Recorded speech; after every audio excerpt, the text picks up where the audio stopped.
कई दिनों से जंगल में बारिश हो रही थी। पेड़ों की डालियां भीगकर झुक चुकी थीं और नदी उफान पर थी। छोटे छोटे जानवर अपने घरों में छिपे बैठे थे।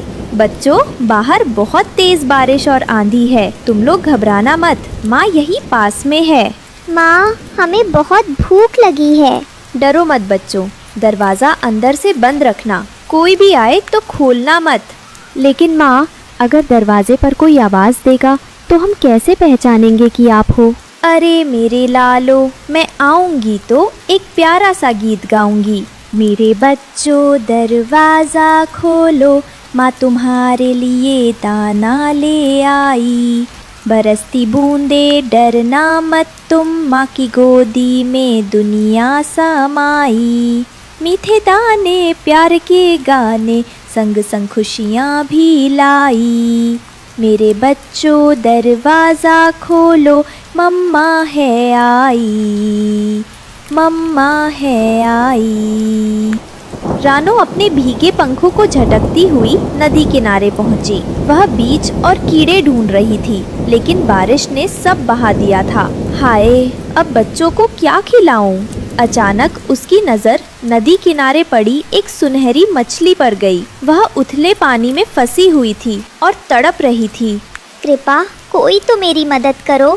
मैं इसे अकेला छोड़ दूं तो मर जाएगी, इसे बचाना ही ठीक है। रानो ने अपने छोटे छोटे पंखों से पानी छींटा और मछली को धीरे धीरे गहरे पानी में धकेल दिया। धन्यवाद रानो, तुमने मेरी जान बचाई। मैं साधारण मछली नहीं बल्कि जादुई मछली हूँ। तुम्हारी भलाई का फल तुम्हें जरूर मिलेगा। जादुई मछली? मैं तो बस दया से तुम्हारी मदद कर रही थी। यही तुम्हारी नेकी है। मैं तुम्हें एक तोहफा देती हूँ, ये जादुई दर्पण। इसमें हमेशा सच दिखाई देगा। रानो दर्पण लेकर घर पहुंची। उसने बच्चों को खाना न मिलने की बात बताई, लेकिन उन्हें उम्मीद भी दी। बच्चों, भगवान किसी न किसी तरह हमारी मदद जरूर करेगा। पास ही कालू कौवा और भुल्ला चील बैठे थे। उन्होंने रानो को दर्पण संभालते हुए देख लिया। भुल्ले, ये दर्पण तो खास लगता है, जरूर कोई जादू है। हाँ, अगर ये हमारे हाथ लग जाए तो हम पूरे जंगल पर राज करेंगे और रानो जैसी गरीब चिड़िया कभी इसकी असली ताकत को समझ भी नहीं पाएगी। चल, आज ही इसे चुरा लेते हैं। रात ढलते ही दोनों चुपके से रानो के घर की ओर बढ़े। तू ऊपर से नजर रख, मैं अंदर जाकर दर्पण उठा लूंगा। लेकिन जैसे ही कालू अंदर घुसने की कोशिश करता है, रानो के बच्चे जाग जाते हैं। माँ, कोई हमारे घर में घुस रहा है। रानो फट से अपने पंख फैलाकर कालू के सामने खड़ी हो गई। वो जोर से बोली, कालू, रात के अंधेरे में चोरी करते शर्म नहीं आई? कालू डर गया और जल्दी से भाग खड़ा हुआ। पहली कोशिश नाकाम होने के बाद कालू और भुल्ला फिर मिले। तेरे कारण सब गड़बड़ हो गया। अगर बच्चे नहीं जागते तो दर्पण हमारे हाथ में होता। ठीक है, अब हमें चालाकी करनी होगी, उसके घर की रेकी करनी होगी। वो कब दाना लेने जाती हैं, हम तभी वो जादुई शीशा चुरा लेंगे। कालू कौवा और भुल्ला चील रानो के घर के पास एक ऊंचे पेड़ पर छिपकर बैठे थे। वे बड़ी ध्यान से देख रहे थे कि रानो अपने बच्चों को कैसे समझाती है और दरवाजा कैसे बंद कर जाती है। देख भुल्ले, रानो जब दाना लेने जाती है तो बच्चों को गाना सुनाकर पहचान का निशान देती है, तभी बच्चे दरवाजा खोलते हैं। ओहो, तो राज यही है। अगर हम भी वही गाना गाएं तो बच्चे हमें माँ समझकर दरवाजा खोल देंगे। दोपहर को जब रानो दाना लेने घर से निकली, कालू धीरे धीरे घर के पास आया। उसने अपनी आवाज मीठी बनाने की कोशिश की और गाना गाने लगा। मेरे बच्चों, दरवाजा खोलो, मम्मा आई है, मम्मा आई है, थक के आई, दाना लाई। मेरे लालो, दरवाजा खोलो। अंदर बैठे बच्चों ने आवाज सुनी और दरवाजे के पास आ गए। वे थोड़े असमंजस में थे। ये आवाज तो माँ जैसी लग रही है। हाँ, लेकिन गाने में कुछ अजीब सा है। माँ की आवाज इतनी भारी तो नहीं होती। बच्चे दरवाजा खोलने ही वाले थे कि लेकिन तभी रानो समय पर आ गई। उसे देख कालू और चील वहाँ से भाग खड़े हुए। कालू, कितनी भी चालाकी कर लो, माँ और बच्चों का रिश्ता तुम कभी नहीं तोड़ सकते। 2 बार असफल होने के बाद कालू और भुल्ला ने तीसरी चाल चली। अब उन्होंने चोरी की कोशिश नहीं की, बल्कि पूरे जंगल में झूठ फैलाना शुरू कर दिया। सुनो सुनो, रानू ने हमारा खाना चुरा लिया है। यही वजह है कि उसके बच्चे भूखे नहीं रहते। हाँ, मैंने अपनी आंखों से देखा, उसने हमारा अनाज छुपा लिया है। जंगल के कई जानवरों को शक होने लगा। वे रानो के पास पहुँचे। रानो, क्या ये सच है? तुम जैसी गरीब चिड़िया ने हमारा खाना चुराया? नहीं बहन, मैं निर्दोष हूँ। मैंने कभी किसी का हक नहीं छीना। झूठे आरोपों से रानो टूट गई। उसके बच्चे भी डरने लगे। सच को साबित करने का कोई तरीका होना चाहिए। तभी रानो को मछली द्वारा दिया गया जादुई दर्पण याद आया। हाँ, अब यही सच्चाई दिखाएगा। अगले दिन जंगल के सारे पक्षी इकट्ठा हुए। कालू और भुल्ला गर्व से खड़े थे। आज सबको सच पता चल जाएगा। रानो ने जादुई दर्पण सबके सामने उठाया। अगर मैंने चोरी की है तो ये दर्पण सच दिखाएगा, और अगर ये झूठ है तो असली चोर भी सबके सामने आ जाएगा। दर्पण में दृश्य बदलने लगे। सबने साफ देखा कि कालू और भुल्ला ही झूठ बोल रहे थे और रानो बेगुनाह थी। कालू, तुमने झूठ बोलकर हमें बहकाया। भुल्ले, तुम्हें शर्म आनी चाहिए। उल्लू सरदार ने कालू और भुल्ला को जंगल से दूर जाने का आदेश सुना डाला। रानो और उसके बच्चे अब निश्चिंत और खुशहाल थे। जंगल के सब जानवर उससे प्यार करने लगे। रानो, सच्चाई की जीत हुई। याद रखो, झूठ चाहे जितना ताकतवर लगे, पर सच हमेशा चमकता है। देखा बच्चों, नेकी और सच्चाई ही सबसे बड़ा खजाना है। और इस तरह रानो चिड़िया और उसके बच्चे हमेशा के लिए सुख और सम्मान के साथ जंगल में रहने लगे। ये कहानी हमें ये सिखाती है कि झूठ चाहे कितना भी बड़ा क्यों ना हो, सच्चाई की रोशनी उसे मिटा देती है। सुबह का समय था। रानो चिड़िया अपने छोटे से पेड़ पर बैठी आसमान की ओर देख रही थी। अब ठंडी हवा जा रही है। गर्मी का मौसम आ गया है। शायद अब थोड़ा सुकून मिलेगा। उसी समय उसकी बेटी गुड़िया चिड़िया पास आकर कहती है, मम्मा, अब हम ताजे फल खाने जाएंगे ना? हाँ बेटी, जंगल के सारे पक्षी आज एक नए जंगल में जा रहे हैं। मैंने सोचा आपको भी साथ ले चलूं। सच मम्मा, आप मुझे भी साथ लेकर चलोगी? बहुत मजा आएगा। ऐसे गुड़िया खुशी खुशी अपनी मम्मा के साथ उड़ती है और रास्ते में उन्हें कालू कौवा, गोरी कौवी, मिट्ठू तोता और बंटी कबूतर दिखाई पड़ते हैं। वो उनके पास आकर रुकती है।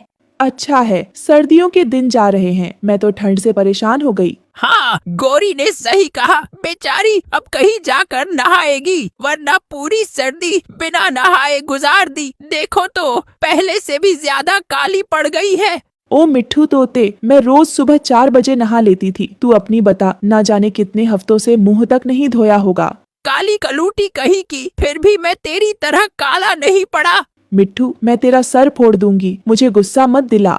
अरे रे, आप दोनों चुप हो जाए। जरा सी बात पर लड़ने लगते हो। तुम कोई छोटे बच्चे हो। मिट्ठू तोते, तुम भी कम नहीं हो। अब छोड़ो ये सब फिजूल की बातें। यह सोचो, गर्मी की पहली सैर करने कहाँ जाना है? सागर वाले जंगल चलते हैं। वहीं वहाँ सभी प्रकार के फलों के पेड़ हैं। खूब खाएंगे और घर के लिए भी भर भर के लाएंगे। तो ठीक है, मैं अपनी बेटी गुड़िया को भी साथ ले चलती हूँ। वो भी बहुत दिनों बाद रसीले रसीले फल खाएगी। रास्ते में सभी पक्षी मिलकर एक लंबी उड़ान भरते हैं। रास्ते में उन्हें भूख और प्यास लगती है तो वो एक नदी के पास ठहर जाते हैं और पानी पीकर वापस उड़ते हैं। तभी एक बड़ा ड्रोन ऊपर से आता है। बचो बचो, ड्रोन आ रहा है, बहुत तेज है, इधर उधर हो जाओ। सभी पक्षी इधर उधर हो जाते हैं, लेकिन रानो और गुड़िया चिड़िया ड्रोन की चपेट में आ जाती है। दोनों जमीन पर गिरती है। मम्मा, मम्मा, आपकी चोंच से खून क्यों आ रहा है? ये क्या हो गया आपको? बोलिए ना। उठिए मम्मा, देखिए ना कितने पंछी तो बचकर निकल गए, पर आप क्यों गिर गई मम्मा? बेटी डर मत, मैं ठीक हूँ। बस थोड़ा सा जख्म है, कुछ नहीं हुआ। कोई तो आएगा मदद करने, लेकिन कोई नहीं आता। बाकी पक्षी आगे बढ़ जाते हैं। तू ठीक है ना गुड़िया? तुझे कुछ नहीं हुआ ना? बस यही जानना चाहती हूँ। बाकी सब सह लूंगी। माँ हूँ मैं, मेरी जान भी चली जाए पर तुझे कुछ न हो, बस इतना ही काफी है मेरे लिए। पर आसमान अब खामोश था। पंछियों की भीड़ तो आगे बढ़ चुकी थी। जंगल के दोस्त अब अनजान बन चुके थे। कोई न रुका, कोई न पलटा, सब बस उड़ते रहे जैसे रानो कभी उनका हिस्सा ही न थी। गुड़िया, अगर मैं सो जाऊं तो आप डरना मत।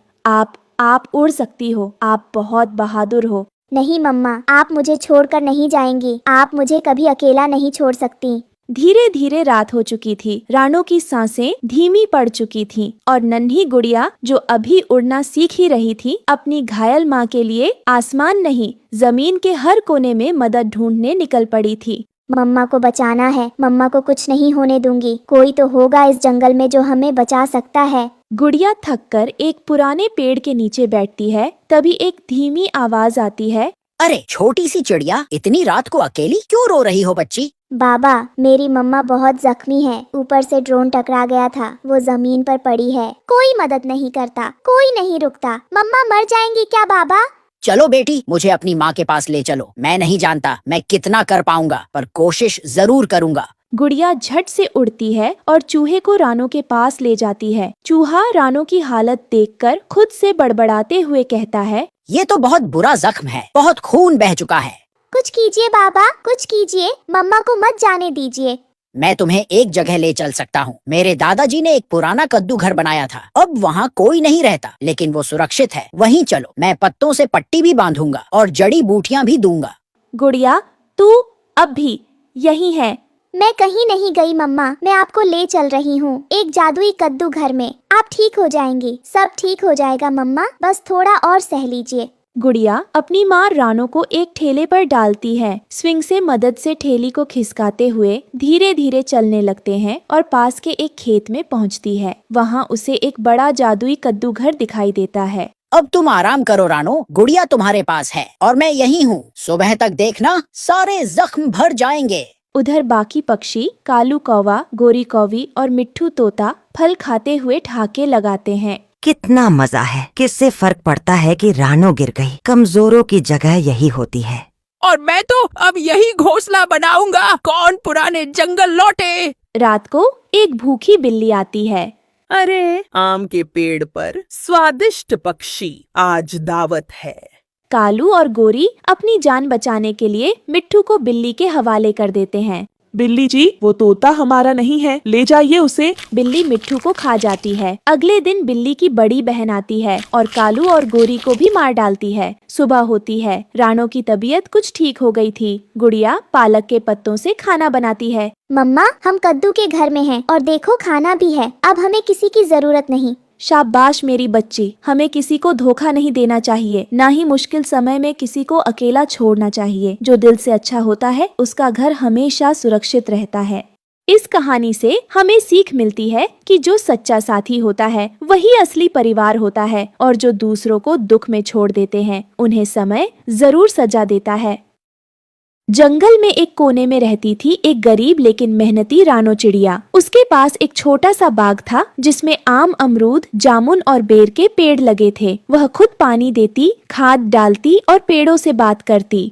मेरे पेड़ों, तुम मेरी उम्मीद हो। तुम्हारे फलों से ही मेरे बच्चों का पेट भरता है। खुदा का करम है, खुदा का करम है जो मेरे पास तुम जैसे सच्चे साथी हैं। तुम खामोश हो लेकिन हर रोज मुझे जीने की वजह देते हो। रानो चिड़िया अकेली थी पर उसका दिल बड़ा था। हर सीजन में जब बाग फलों से भर जाता तो वो कुछ फल अपने लिए रखती और बाकी जंगल के बच्चों में बांट देती। कहीं और एक पेड़ के नीचे कालू कौवा और चालाक लोमड़ी बैठे थे। दोनों को रानो का बाग बहुत पसंद था लेकिन मेहनत करना उन्हें मंजूर नहीं था। ओए लोमड़ी बहन, तूने सुना है ना, उस रानो चिड़िया का बाग अब पूरा फल फूल रहा है। मीठे मीठे आम, टपकते हुए जामुन, और क्या कहूँ, अमरूद तो ऐसे कि बस एक बार खा लिया फिर किसी और का मन न करे। और वो रानो बेचारी अकेली सुबह से शाम तक मेहनत करती है, लेकिन रखवाली, हा, वो तो सपने में भी हमें नहीं पकड़ सकती। क्या कहते हो, चलें आज रात?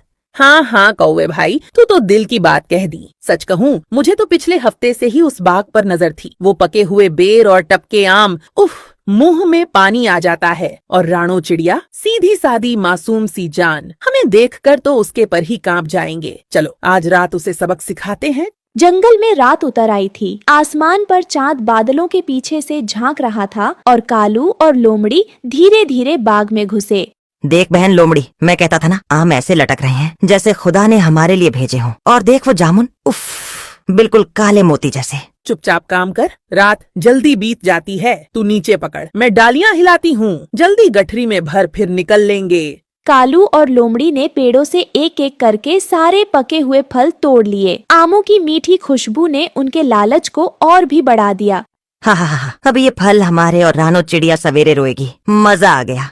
चल भाग चल, सूरज निकलने वाला है। सुबह हुई तो रानो ने देखा कि उसके आधे फल गायब हैं। हे खुदा, ये किसने किया? सारे आम, सारे जामुन सब लूट लिए। किसने ये जुल्म किया?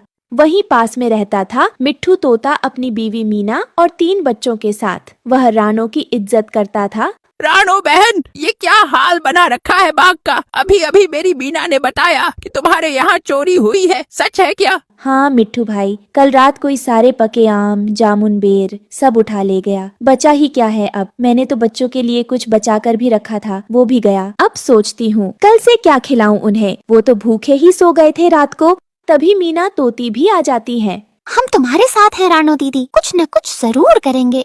रानो बहन, देखो, बुरे वक्त में अगर अपने साथ न खड़े हो तो फिर दोस्ती का क्या मतलब? हम तुम्हें यूं अकेले दुख नहीं सहने देंगे। हम सब मिलकर कुछ करेंगे। इन चोरों को ढूंढ निकालेंगे और जब तक बाग फिर से नहीं फलता, तुम हमारे साथ रहो। मिट्ठू भाई, मीना बहन, तुम्हारा ये साथ मेरे लिए किसी नेमत से कम नहीं। शुक्रिया, दिल से शुक्रिया। मिट्ठू तोते ने एक योजना बनाई। उसने अपने बच्चों को बाग में छिपाकर चौकसी करने को कहा। बच्चों, अब वक्त है बहादुर बनने का। तुम्हें इस बाग की रक्षा करनी है। ये सिर्फ रानो दीदी का नहीं, अब हम सबका है। तुम तीनों रात को पेड़ों की डालियों में छिपकर पहरा दोगे। आंखें खुली रखना, आवाजें सुनना। अगर कोई भी शकी हरकत दिखे या कोई डाल हिलती नजर आए तो फौरन जोर से आवाज लगाना, चोर चोर, समझे ना? मैं और मीना वहीं पास में रहेंगे, तुरंत आकर पकड़ लेंगे। पापा, आप फिक्र मत करो, मैं सबसे ऊंची डाली पर बैठूंगा, एक एक हरकत पर नजर रखूंगा। वाह मेरे शेरों, यही तो चाहिए था मुझे, हिम्मत और एकता। अगर हम सब साथ हैं तो कोई भी लोमड़ी या कौवा हमारा कुछ नहीं बिगाड़ सकता। अब चलो, अपनी जगह संभाल लो, आज की रात इम्तिहान की रात है। रात हुई और एक बार फिर कालू और लोमड़ी चुपके से बाग में घुसे। जल्दी कर, रानो को फिर से मूर्ख बना देते हैं। पकड़ो, चोर चोर आ गए। पापा, अम्मा, जल्दी आओ, लोमड़ी नीचे है, कौवा ऊपर की डाल पर। पकड़ो इन्हें। भाग लोमड़ी, ये तो फंस गए हम। बच्चों ने हमारी चोरी नाकाम कर दी। ये छोटे छोटे चूजों ने हमें हरा दिया। रानो चिड़िया, मिट्ठू का परिवार दौड़े आए। कालू और लोमड़ी को रंगे हाथों पकड़ लिया गया और पेड़ से बांध दिया। शर्म नहीं आती? मेरी मेहनत की रोजी रोटी लूटने आए थे। माफ कर दो बहन, भूख लगी थी पर गलती हो गई। हमें सजा दो, लेकिन थोड़ा रहम करो। रानो का दिल बड़ा था। उसने उन्हें सजा नहीं दी बल्कि समझाया, चोरी करने से पेट नहीं भरता, मेहनत करने से इज्जत और बरकत दोनों मिलती है। आओ, हम सब मिलकर बाग की रखवाली भी करेंगे और तुम दोनों को भी मेहनत करना सिखाएंगे। कालू और लोमड़ी ने शर्मिंदा होकर माफी मांगी और रानो के साथ काम करने लगे। कुछ ही महीनों में बाग फिर से हरा भरा हो गया। अब सब मिलकर बाग संभालते, फल खाते और हंसी खुशी रहते। जहाँ मेहनत होती है वहाँ खुदा भी बरकत देता है। जंगल में फिर से अमन और भाईचारा लौट आया। इस कहानी से हमें सीख मिलती है कि मेहनत का फल मीठा होता है। चोरी या बुराई से भूख नहीं मिटती, इज्जत मेहनत से ही मिलती है। सर्दियों की एक उदास सुबह थी। बबली कबूतरी अकेली एक पेड़ की शाख पर बैठी थी। उसका साथी बंटी कबूतर अब इस दुनिया में नहीं रहा। एक खूंखार चील ने उसे उस वक्त मार डाला जब उसने अपने अंडों के लिए जगह ढूंढी थी। हाय रब्बा, तेरा ये कैसा इंसाफ है। मेरा बंटी तो चला गया, अब ये नन्हे अंडे, ये मेरी आखिरी उम्मीद है। कैसे पालूंगी इन्हें इस बेरहम जंगल में? ना खाने का ठिकाना, ना रहने का, और ऊपर से हर तरफ खतरा ही खतरा। ये पेड़ भी अब डराने लगे हैं मुझे। कहीं कोई चील, कोई कालू कौवा आकर इन्हें भी मुझसे छीन न ले। मैं अकेली, बेबस, मजबूर इन अंडों को कैसे बचाऊंगी रब्बा। रानो चिड़िया उड़ते हुए पास आती है और उसको हिम्मत देते हुए कहती है, बबली बहन मत रो मेरी जान, तुम अकेली नहीं है, मैं हूँ ना आपके साथ। मैं जानती हूँ तुम क्या महसूस कर रही है। माँ बनना सिर्फ उम्मीद नहीं, जिम्मेदारी भी है, और मैं आपको इस जिम्मेदारी में अकेला नहीं छोड़ सकती। तुम्हारे बच्चे अब सिर्फ तुम्हारे नहीं, मेरे भी हैं। रानो, तुझ जैसी दोस्त अगर हर किसी को मिले तो कोई औरत कभी बेबस न महसूस करे। तू घबराओ नहीं, हम मिलकर इन अंडों की हिफाजत करेंगे। ये जंगल जितना बेरहम लगता है उतना नहीं है। अगर साथ हो तो हर तूफान को भी रोका जा सकता है। उसी जंगल के एक कोने में कालू कौवा और गोरी कौवी एक पेड़ पर बैठे कुछ शैतानी सोच रहे थे। अब सुनो मेरी चालाकी की बात। गौरी, बबली कबूतरी अब बिल्कुल अकेली है। उसका वो बंटी कबूतर तो कब का उड़न छू हो गया इस दुनिया से। और तू जानती है ना, वो अब अंडों के साथ बैठी है, बिल्कुल लाचार और डरी हुई। बस थोड़ा इंतजार करो, जब उसके बच्चे निकलने वाले होंगे ना, हम चुपचाप रात को उसके घोंसले पर धावा बोलेंगे और अंडे हमारे। गोरी कौवी हंसते हुए बोलती है, हा हा हा हाय। और फिर उन अंडों को बेचकर क्या करेंगे पता है? सीधे बादाम, काजू और मक्खन वाला पनीर। कुछ देर बाद चील उड़ता हुआ आता है। सुना मैंने सब कुछ कालू, पर ये मत भूलो, जंगल का सबसे बड़ा शिकारी मैं हूँ। अगर मुझे हिस्सा नहीं मिला तो मैं उन अंडों को खुद ही नोच नोच कर खा जाऊंगा, कच्चे, गर्म, मजेदार। अरे नहीं नहीं, अरे मेरे बादशाह साहब, आप हमारे सरताज हैं, राजा हैं जंगल के। आपका हिस्सा सबसे बड़ा होगा पक्का। बस एक अड़चन है, रानो चिड़िया। वो अगर बीच में आ गई तो सारा खेल बिगड़ जाएगा। उसकी दया और बहादुरी से मुझे चिढ़ होने लगी है अब। अगर हमें ये अंडे चाहिए तो पहले उस रानो को इस जंगल से हटाना होगा, हमेशा के लिए। तीनों एक साथ जोर से हंसते हैं। पीछे काली घटाएं छा जाती हैं और दूर कहीं कोई बिजली चमकती है। दूसरी तरफ रानो चिड़िया बबली के लिए खाना खोजने निकलती है। रास्ते में उसे मिट्ठू तोता और हरियाली तोती मिलते हैं। हे ऊपर वाले, कुछ तो ऐसा मिले जिससे बबली का पेट भर सके। वो तो बस अंडों के पास बैठी है, खुद भूखी है। अगर मैं कुछ न लाई तो उसके आंसू और बढ़ जाएंगे। रानो बहन, अरे ओ रानो, कहाँ कहाँ ढूंढ रही हो खाना ऐसे? रानो बहन, सुना है बंटी अब नहीं रहा, मुझे अफसोस है। वो नेक और बहादुर कबूतर था। और तुम कैसी हो? मिट्ठू, बंटी की मौत ने जैसे बबली के साथ साथ मेरी भी हिम्मत भी तोड़ दी है, लेकिन मैं रो नहीं सकती। बबली के आंसू देखे नहीं जाते। रानो बहन, ये तुम्हारी कोशिशें देखकर दिल भर आता है। तुमने हमेशा सबकी मदद की है, अब हमारी बारी है। हम दोनों तुम्हारे साथ हैं। हम सिर्फ खाना ही नहीं लाए, एक उपाय भी लाए हैं। उपाय? कैसा उपाय? चलो उसके लिए ऐसा घर बनाते हैं जहाँ कोई कालू, कोई चील न पहुँच सके, जहाँ वो बबली अपने बच्चों के साथ महफूज रह सके। एक ऐसा घर जो इस जंगल की बुराई से दूर हो। चलो उसके लिए घर बनाते हैं जहाँ दुश्मनों की पहुँच न हो। हमें याद है, हमारी नानी बताया करती थी, नदी के उस पार एक जादुई जलपरी रहती है जो जरूरतमंदों को मदद करती है। अगर वो हमें मिल जाए तो शायद वो बबली के लिए कुछ कर दे। तो चलो हम चलेंगे उस परी के पास। जैसे ही तीनों नदी के किनारे पहुँचते हैं, यहीं कहीं रहती थी वो जलपरी। मेरी नानी कहती थी, जब कोई सच्चे दिल से बुलाता है तो वो जरूर आती है। हे जलपरी, अगर तू कहीं है तो इस जंगल की एक बेबस माँ की पुकार सुन। बबली कबूतरी को तेरी जरूरत है। उसके अंडों को अब सिर्फ तू ही बचा सकती है। पानी में अचानक हल्का नीला प्रकाश फैलता है। उसमें से धीरे धीरे एक परी प्रकट होती है। मैं जानती हूँ तुम्हारा दर्द, रानो। ये लो, ये जादुई नारियल का घर। यह नदी पर तैरेगा और तुम्हारे बच्चों को सुरक्षित रखेगा। आपने तो जैसे आसमान से रहमत बरसाई। शुक्रिया परी माँ। हरियाली और रानो मिलकर बबली को नदी किनारे लाते हैं। परी के दिए नारियल घर में अंदर जाते हैं। ये तो किसी सपने जैसा है। मेरा घर तैरता हुआ, अब मेरे बच्चों को कोई नहीं छू सकता। बिल्कुल, जब तक मैं जिंदा हूँ तुझ पर आँच नहीं आने दूंगी।